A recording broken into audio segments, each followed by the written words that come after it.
آپ کے اس اجتماع سے باضابطہ طور پر خطاب کر رہا ہوں تاکہ جب ہم کوئی بات کریں، ہم کوئی موقف اپنائیں تو قانون و آئین کے لحاظ سے پوری جماعت کو اور مجھے بھی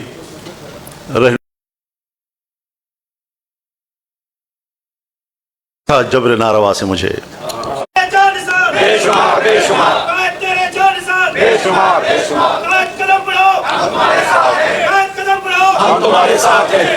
رچا ہوا ہے بدن میں ابھی سرور گناہ، رچا ہوا ہے بدن میں ابھی سرور گناہ، ابھی تو خوف نہیں آئے گا سزا سے مجھے۔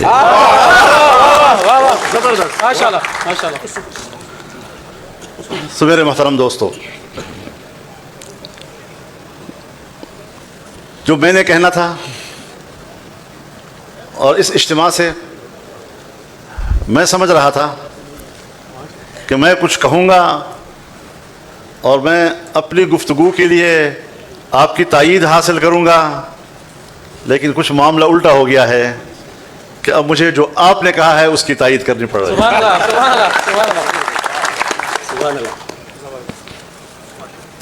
ہم اس ملک میں سیاست کر رہے ہیں، 60 سال سے زیادہ کا عرصہ ہو گیا کہ ملک کے اندر ایک فعال سیاست ہم کر رہے ہیں۔ ہم نے انتہا پسندی کی سیاست کبھی نہیں کی۔ ہم نے اگر حق حکمرانی مانگا ہے تو آئین و قانون کی روح سے عوام کی تائید کے ساتھ مانگا ہے۔ آج ہماری سیاست کو، ہماری پارلیمنٹ کو، ہمارے آئین کو اور ہمارے قانون کو یرغمال بنا دیا گیا ہے، اور ہمارے حکمران جو دعویٰ اس بات کا کرتے ہیں کہ یہ جمہوریت ہے اور ہم پارلیمنٹ میں ہیں اور یہ جمہوری حکومت ہے، لیکن آپ سب تجزیہ نگار ہیں، آپ میری اس بات کی تائید کریں گے کہ انہی حکمرانوں نے، انہی جمہوریت کے نام نہاد علم برداروں نے اپنے رویوں کے ساتھ، اپنی خوشامد کے ساتھ، اقتدار کی بھیک کے ساتھ عوام کو کمزور کیا، پارلیمنٹ کو کمزور کیا، آئین کو کمزور کیا، جمہوریت کو کمزور کیا اور اسٹیبلشمنٹ کو مضبوط بنا دیا ہے۔ سو ظاہر ہے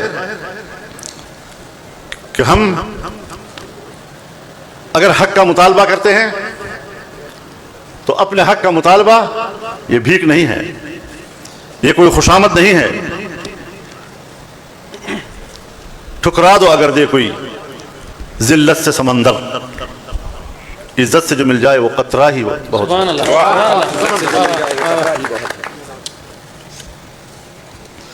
سو میں یہ درد لے کر آیا ہوں آپ کے سامنے، کوئی ایسا اہل دل ہو کہ فسانہ محبت میں اسے سنا کے روؤں، وہ مجھے سنا کے روئے۔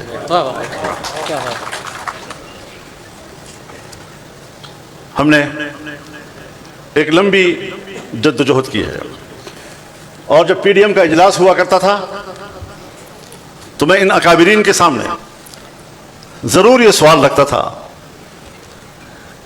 کہ کم از کم میری زندگی میں ہم جنرل ضیاء الحق کے مارشل لا سے لے کر مسلسل آمریتوں کے خلاف جنگ لڑ رہے ہیں،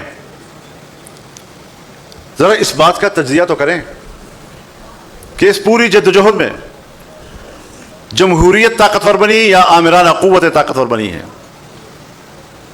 اور اگر یہ ایک مسلمہ حقیقت ہے کہ جمہوریت کمزور ہوئی ہے تو پھر ذرا ہمیں غور کرنا چاہیے کہ اس میں سیاستدانوں کا کتنا کردار ہے، ہماری کوتاہیوں کا اس میں کتنا کردار ہے، اس کے اصل ذمہ دار کون ہیں؟ ہر شخص کہتا ہے میں سب سے زیادہ طاقتور ہوں، ہر شخص کہتا ہے میں سب سے زیادہ دولت مند ہو جاؤں، لیکن کبھی دنیا خواہشات کے تابع رہی ہے؟ اللہ تعالیٰ نے بھی انسان کو خواہشات سے بھرا ہے، اور تمام بشری، انسانی، حیوانی، بہیمی خواہشات سے انسان کو بھر دیا ہے، لیکن اس کے باوجود اللہ نے اپنا قانون اتارا ہے اور ہمیں ہدایت کی ہے کہ آپ نے قانون کی پیروی کرنی ہے، اپنے خواہشات کی پیروی نہیں کرنی، اور یہی ضابطہ اور یہی اصول انسانی معاشرے میں اعتدال پیدا کرتا ہے۔ ہم پہلے بھی انتہا پسند نہیں تھے، ہم آج بھی نہیں ہیں۔ انتہا پسند بنانا، شدت پسند بنانا، دہشت گرد بنانا، یہ امریکہ اور مغرب کی خواہش ہے، اور ہماری ریاستیں ان کی اس خواہش کو پورا کرنے میں دلچسپی رکھتی ہیں۔ اس لیے اگر کوئی مذہب کا نام لیتا ہے تو مذہب کے نام لیوا لوگوں کو اشتعال دو، مذہب کے نام لیوا لوگوں کو اشتعال دے کر اسے اسلحے کی طرف راغب کرو، اسے اسلحہ اٹھانے پہ مجبور کرو، اسے پہاڑ پہ چڑھنے پہ مجبور کرو، اسے مورچے میں بیٹھنے پہ مجبور کرو، تاکہ ہم مذہب کا ایک تصویر دنیا کے سامنے پیش کر سکے کہ یہ اسلام ہے، یہ مذہب اسلام ہے، اور یہ اسلام یہ لوگوں کو لڑنا سکھاتا ہے، مارنا سکھاتا ہے، قتل و غارت گری سکھاتا ہے۔ یہ تاثر دنیا کو دینا کہ وہ اسلام سے متنفر ہو جائیں، اور پھر ان ملکوں کی ریاستی قوت کو اس بات پر آمادہ کرنا کہ وہ اپنے ملک کے ان شہریوں کے خلاف طاقت کا استعمال کر کے مذہب کا نیست و نابود کر دے۔ جمعیت علماء اسلام نے یہ فیصلہ کیا کہ نہیں، مذہب ہمارا امن کی بات کرتا ہے، میرا مذہب امن کی بات کرتا ہے، انسانی حقوق کی بات کرتا ہے، جان مال اور عزت و آبرو اور اس سے وابستہ حقوق کی بات کرتا ہے، اور دنیا بھر میں جو قوانین بنتے ہیں وہ اسی انسانی حقوق کے تحفظ کے لیے بنتے ہیں۔ اور اگر قانون غالب ہے، اگر قانون مؤثر ہے، تو پھر کوئی کسی کا حق نہیں مار سکتا، کوئی کسی کو ناروا قتل نہیں کر سکتا، کوئی کسی کے گھر پہ قبضہ نہیں کر سکتا، کوئی کسی کی زمین پر قبضہ نہیں کر سکتا، کوئی کسی کی عزت و ناموس کو بری نظر سے نہیں دیکھ سکتا۔ ایک محفوظ معاشرہ جس کے حقوق محفوظ ہو، جن کی عزت محفوظ ہو، ہم نے پاکستان میں یہی روش اختیار کی۔ آج پورے ملک کے تمام مکاتب فکر کے علماء، تمام مکاتب فکر کے دینی مدارس اور وفاق المدارس العربیہ پاکستان فعال ہے، متحرک ہے، اور اس کے ماحول میں تعلیم کا سلسلہ جاری ہے، قرآن و سنت کے علوم جاری ہیں۔ اور آپ آئے ہمارے پاس، آپ آئے، آپ نے ہمارے ساتھ بات چیت کی، آپ نے ہمارے سلیبس پر ہم سے بات چیت کی، اور آپ نے کہا آپ کا سلیبس ٹھیک ہے۔ آپ نے مدارس کے تنظیم اور اس کے نظام پر بات کی، اور آپ نے کہا آپ کے مدارس کا نظام بھی ٹھیک ہے۔ آپ نے ہمارے مدارس کے مالیاتی نظام پر بات کی، اور بالآخر آپ نے یہ تسلیم کر لیا کہ آپ کا مالیاتی نظام بھی ٹھیک ہے۔ یہ 2004 کے دسمبر تک ہم مذاکرات کرتے رہے، اور ان مذاکرات کے نتیجے میں اتفاق رائے ہوا، اور 2005 کے جنوری یا فروری میں دونوں طرف سے اس پر دستخط ہو گئے۔ جب معاہدہ ہو گیا اور آپ نے ہمارے نصاب کو بھی جائز تسلیم کیا، آپ نے ہمارے مدرسے کے نظم و نسق کو بھی جائز تسلیم کیا، آپ نے ہمارے مالیاتی نظام کو بھی جائز تسلیم کیا، پھر اس وقت سے لے کر آج تک مدارس کے رجسٹریشن کیوں نہیں ہو رہی، مدارس کے اکاؤنٹ کیوں بند ہے؟ اس کا معنی یہ ہے کہ آپ مسئلے کا حل نہیں چاہتے، آپ کسی طرح چاہتے ہیں کہ مدارس اشتعال میں آئے، سڑکوں پہ آئے، نوجوان کو اشتعال ملے، وہ بندوق کی طرف جائے، اور پھر ریاست بندوق کی طاقت کو طاقت کے ساتھ مارنے کے لیے اس کو کوئی جواز مہیا ہو سکے۔ سو ہم نے آپ کو جواز مہیا نہیں کیا، ہم نے اس ملک کو پرامن ملک بنانے کی کوشش کی۔ تاہم ایک گروہ ضرور ہے جو پہاڑوں میں چلا گیا، جو بندوق لے کر کھڑا ہو گیا، لیکن وہ بندوق اٹھا کے جب افغانستان جا رہا تھا تو آپ نے افغانستان جانے کے لیے اس کا راستہ روکا؟ آپ امریکہ کے اتحادی بھی بنے، آپ نے ہوائی اڈے بھی دیے، فضائیں بھی ان کو دیں، یہاں سے جہاز بھی اڑتے ہیں، ان فضاؤں سے گزر کر وہاں پر بمباری بھی کرتے ہیں، اور دوسری طرف اس جنگ میں شریک ہونے کے لیے پاکستانی مجاہد بھی جا رہا ہے، اور تم بھی اس کو تھپکی دے رہے ہو کہ آپ مجاہد ہیں۔ اور پھر انہی حالات میں ان کے ساتھ مصالحت کرنے کے لیے میں نہیں گیا ہوں، ان کے ساتھ مفاہمت کرنے کے لیے میں نے افغانستان کا سفر نہیں کیا، میں نے دو ملکوں کے درمیان معاملات ٹھیک کرنے کے لیے سفر کیا، لیکن طالبان کے ساتھ بات کرنے کے لیے میرے ملک کے ISI کا چیف کیا ہے، اور اس نے وہاں پر ان سے کیا باتیں کی ہیں کچھ مجھے معلوم بھی ہے۔ سو اگر ان دہشت گردوں کو کوئی حوصلہ دلانے کا عمل ہے وہ بھی آپ کے صفوں میں مل رہا ہے، ہمارے صفوں میں تو وہ ہم سے ناراض ہیں۔ آپ اپنے شہداء کی بات کرتے ہیں، مجھے سکھاتے ہو شہید کس کو کہتے ہیں؟ مجھے سکھاتے ہو شہید کا مقام کیا ہے؟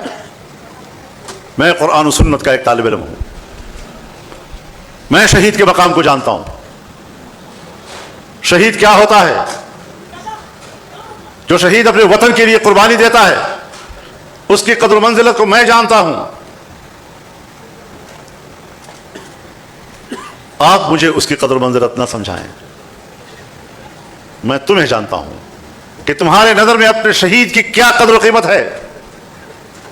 کیا بتا سکتے ہو آج تک قوم کو تم نے بتایا کہ کارگل میں آپ کے کتنے جوان شہید ہوئے اور آپ نے وہاں سے کتنے شہداء کے جنازے وصول کیے؟ ذرا بتاؤ تو صحیح۔ تم نے اپنے شہداؤں کو ہندوؤں کے سپرد کیا اور وہاں سے ایک بیان آیا کہ ہم نے اسلامی طریقے سے ان کو دفن کر دیا۔ ان کی تعداد مختلف بتائی جا رہی ہے لیکن ہے سینکڑوں میں۔ تم اپنے شہداء کے جنازے وصول کرنے کے لیے تیار نہیں ہو۔ تم نے اپنے جنازے ہندوؤں کے حوالے کیے۔ گورنر شیر خان اگر ہمیں ملا، ہندوستان کے اصرار کے بعد ہم نے ان کا جنازہ وصول کیا ہے۔ اپنے شہداء کی توہین، ان کی تذلیل، ان کی تحقیر جو تم لوگوں نے کی ہے، آپ اب اپنے جرائم کو چھپانے کے لیے شہداء کے اوٹ میں چھپنے کی کوشش کرتے ہو۔ ہم نے کوئی غلط بات نہیں کی۔ پاکستان ایک ادارہ جاتی ملک ہے اور پوری دنیا ہے۔ ادارے متعین ہیں، ان کا دائرہ کار متعین ہے، ان کا دائرہ اختیار متعین ہے۔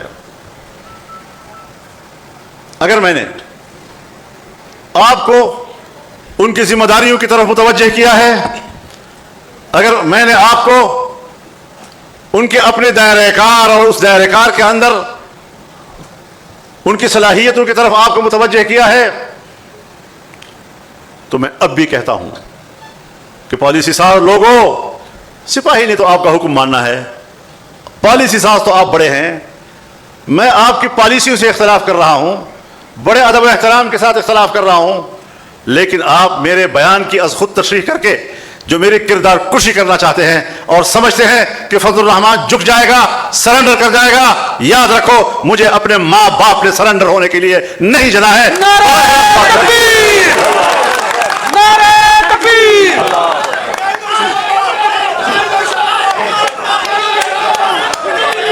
نعرہ تکبیر! قاعدہ اشارہ کھڑا، قاعدہ اشارہ کھڑا، آئین کا پاسبان، مظلوموں کا ترجمان، وکلا کا ترجمان۔ اور میں نے آپ کو اپنی ذمہ داریوں تک محدود رہنے کی بات کی ہے، اور یہ میں نے پہلی مرتبہ نہیں کی ہے، یہ تو پارلیمنٹ میں اور عام جلسوں میں نے بار بار کی ہے۔ قصور والی بات قصوروار ٹھہری۔ اور آپ کو عجیب بات بتاؤں، وہ کلا حضرات ذرا اس پر بھی غور کریں کہ 48 گھنٹے کے بعد ان کو پتا چلا کہ میں نے یہ بات کہی ہے، اور ایک مولوی صاحب اگلے دن رات کو ایک کھانے پر میرے ساتھ بیٹھا ہے، مجھے مبارکباد بھی دے رہا ہے جلسے کی، اور اگلے دن رو رہا ہے بیچارہ۔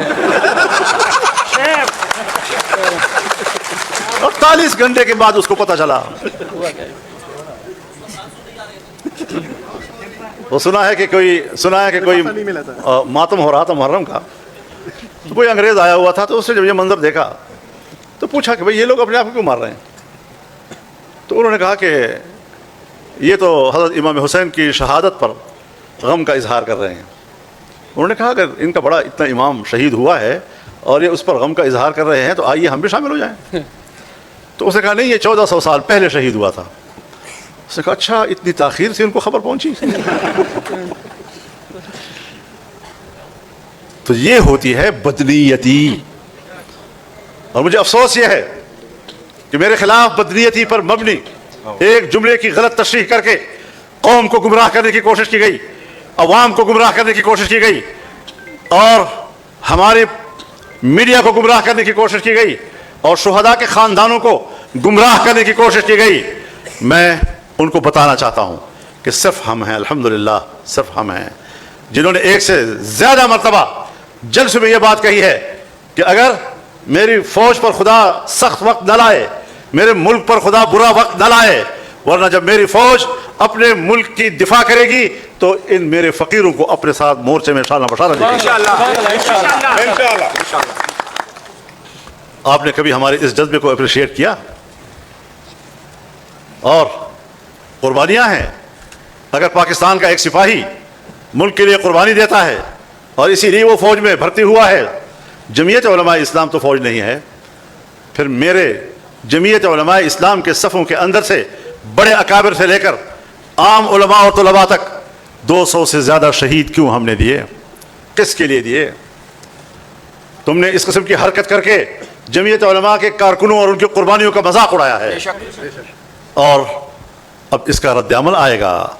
آپ سمجھتے ہیں کہ ہم پیچھے ہٹ جائیں گے؟ ہم نے ترتیب بنا لی ہے. میں چاروں صوبوں میں جاؤں گا، چاروں صوبوں میں وہاں کے عوام اور کارکنوں سے خطاب کروں گا، بڑے جلسوں سے بھی اور کنونشنوں سے بھی خطاب کروں گا. میں اپنا موقف لے کر آگے جاؤں گا. قائد قدم بڑھاؤ، قائد قدم بڑھاؤ. تم نے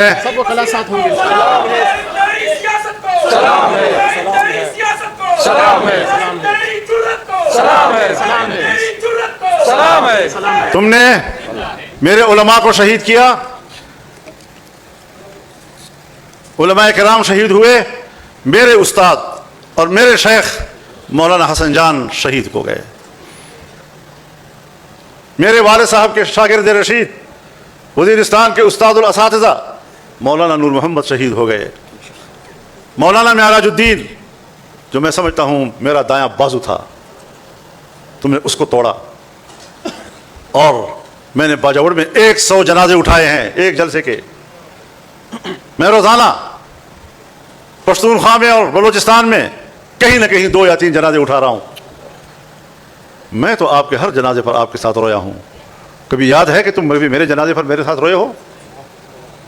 مجھے کہتے ہو تم نے غلط بات کی ہے، میں کہتا ہوں تم نے اپنے شہداء کی بھی تذلیل کی ہے، فوج کے شہداء کی بھی تذلیل کی ہے، ان کے خاندانوں کی بھی تذلیل کی ہے، تم نے میرے شہداء کی بھی تذلیل کی ہے، تم نے ان کی بھی بے توقیری کی ہے. معافی کہتے ہو فضل الرحمان مانگے؟ نہیں. آج اگر میری بات غلط ہے مجھے آپ ضرور رائے دیں، آپ قانون کے ماہر ہیں، میری رہنمائی کریں. میرا مطالبہ یہ ہے کہ جس فوج نے اور جس جنرل نے جس دفتر سے میرے خلاف اور میری جماعت کے خلاف پروپیگنڈا کمانڈ کیا ہے اس کو معافی مانگنی ہوگی. بے شک. ہم نے ایسی کوئی کچی گولیاں نہیں کھیلی. بھروسہ تم نے توڑا تھا مگر خود کو سزا یوں دی کہ پھر جو مل گیا مجھ کو بھروسہ کر لیا اس پر. عدم اعتماد کی فضا تم نے پیدا کی ہے. میرے مخالفین ساری زندگی کبھی ملا ملٹری الائنس کہتے تھے، کبھی یہ اسٹیبلشمنٹ کے بڑا قریب ہے. کیوں؟ میری سیاست اعتدال کی ہے. میں مذہبی طبقے سے تعلق رکھتا ہوں اور اس کو اشتعال دینے کے لیے پوری دنیا وسائل استعمال کر رہی ہے. اس ماحول میں رہ کر جب میں اپنے ماحول کے اعتدال کی راہ دکھاؤں گا تو یقیناً کچھ نرمیاں اس کے اندر آئیں گی. کوئی اس کو کہتا ہے تم مفاد پرست ہو، موقع پرست ہو، تم نے فلاں جگہ پر یہ کیا وہ کیا. نہیں، ہم نے حالات کے مطابق پالیسی اختیار کی اور ہم کبھی حکومتوں کی خواہش پہ نہیں چلے. میں اگر 88 میں اسمبلی میں آیا تب اپوزیشن میں تھا، مجھے 90 میں ہرایا، 93 میں آیا میں پھر اپوزیشن میں تھا، میں 97 میں اسمبلی میں آیا میں پھر اپوزیشن میں تھا. تم نے میرے خلاف اس وقت بھی گندے پروپیگنڈے کیے، غلیظ ترین پروپیگنڈے کیے. کبھی کہا ڈیزل پرمٹ خریدے ہیں. بھائی ڈیزل پرمٹ اگر میں نے لیا ہے تو دستاویز ہوگا نا، پرمٹ کے معنی دستاویز. 2003-04 میں آپ نے میرے خلاف یہ پروپیگنڈا کیا. آج 2026 ہے، کہیں کوئی اس کا ریکارڈ کا کوئی پرزہ تمہیں آج تک مل رہا ہے؟ پلازے لے لیے ہیں، فیکٹریاں بنا لی ہیں، دبئی میں ہوٹل بنا لیے ہیں، 80,000 کی لسی پی لیا ہے. 2 دن میں ہوٹل میں ٹھہرا ہوں، 80,000 کی لسی پی لی ہوئی. شرم بھی نہیں آتی اس قسم کی گفتگو کرتے ہوئے. اور پھر ایک وقت آیا جب اسٹیبلشمنٹ کے ایک اہم شخصیت نے مجھے پیغام بھیجا کہ میں ملنا چاہتا ہوں. میں نے انکار کر دیا. نوابزادہ نصر اللہ خان مرحوم بیچ میں آئے اور مجھے کہا کہ جی آپ کو بات کر لینی چاہیے. میں نے اپنی جماعت سے مشورہ کیا, انہوں نے بھی مجھے کہا کہ ہاں ہمیں مل لینا چاہیے تاکہ پتہ تو چلے کہ ہم کس غار سے ڈسے جا رہے ہیں. ان ملاقاتوں میں جب میں نے اپنی شکایت ان کے سامنے رکھی اور میں نے ان کو چیلنج کیا کہ اللہ تمہیں دیکھ رہا ہے, اللہ تمہیں سن رہا ہے, میں بھی بیٹھا ہوں, تم بھی بیٹھے ہو, اگر میرے ہاتھ کے یا میرے ماحول کے اندر کوئی ایسے غلط کام ہوا ہو, کوئی ایسے غلط مفادات میں نے حاصل کی ہوں, تو اللہ کے لیے کم از کم مجھے واضح طور پر بتا دو کہ فضل الرحمان آپ کے اندر یہ نقص ہے. اس اعلیٰ ترین افسر نے سر جھکایا, پھر سر اٹھایا, پھر کہا مولانا کوئی ایسی بات نہیں ہے, قطعاً کوئی ایسی بات نہیں ہے. تو میں نے کہا پھر میری کردار کشی کیوں کی تم نے, کیوں غلط باتیں کی میرے بارے تم نے؟ جواب سنیے ذرا وکلاء حضرات, میں کنسرن کوارٹرز کو ہدایات دے دوں گا, انشاءاللہ آئندہ ایسا نہیں ہوگا. This was the response of that very important personality. ماشاءاللہ. میں کنسرن کوارٹرز کو ہدایات دے دوں گا, آئندہ ایسا نہیں ہوگا.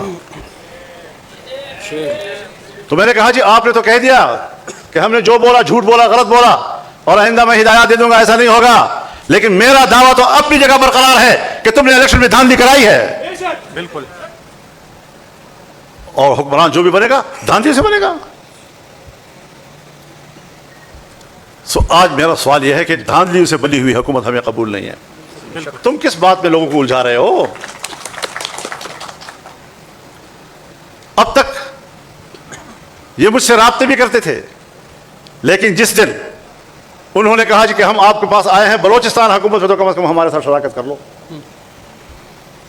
میں نے مولانا عبدالواسع کو ساری صورتحال بتائی اور میں نے کہا اپنی جماعت سے مشورہ کر لیں.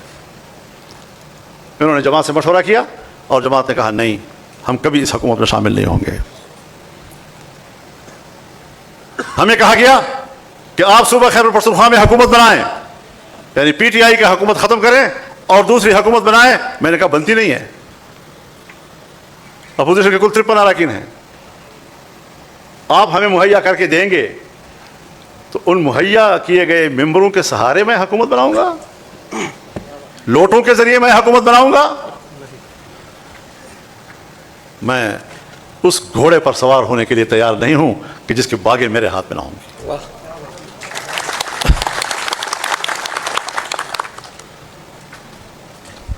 تو میرے محترم دوستو, مسئلہ یہ ہے کہ میری تقریر اول سے آخر تک آپ قوم کو کیوں نہیں سناتے؟